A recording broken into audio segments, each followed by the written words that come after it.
ஐந்து கரத்தனை ஆனை முகத்தினை இந்தின் இளம்பிறை போலும் ஈற்றனை நந்தி மகந்தனை ஞானக் கொழுந்தினை புந்தியில் வைத்தடி போற்றுகின்றேனே. வணக்கம். நம்ம நண்பர் கொடுத்துருக்காரு, பிரவீன் துரை.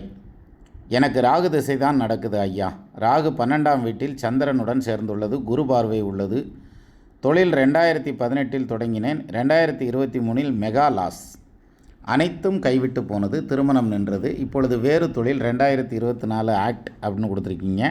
10 லட்சம் கடன் வாங்கி தொடங்கினேன். Up to now not a single bill, ஒரு சேல்ஸ் கூட இல்லை அப்படின்னு சொல்லி கொடுத்துருந்தார். சார், இந்த 8ஆம் இட ராகுவும் 12ஆம் இட ராகுவும் ஹைலி ரிஸ்க்கான ஒரு விஷயம்.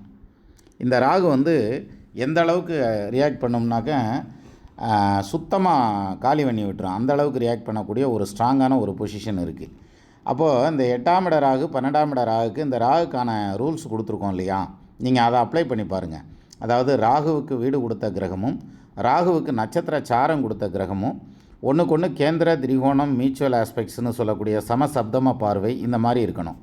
இப்படி இல்லாமல் 6, 8, 12ன்னு இருந்தாலோ அல்லது இந்த 2 கிரகத்தில் ஏதாவது ஒன்று நீசமாகி இருந்தாலோ, வக்ரமாக இருக்கிறத பற்றி பிரச்சனை இல்லை, நீசமாகி இருந்தாலோ அந்த திசை ஃபெயிலர் ஆகும். அப்படி சப்போஸ் இருந்ததுன்னா நீங்கள் டக்குன்னு பிஸ்னஸை விட்டு வெளில வந்துடுறது சேஃபு.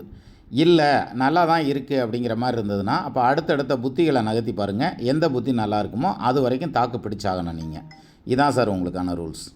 மிக்க நன்றி.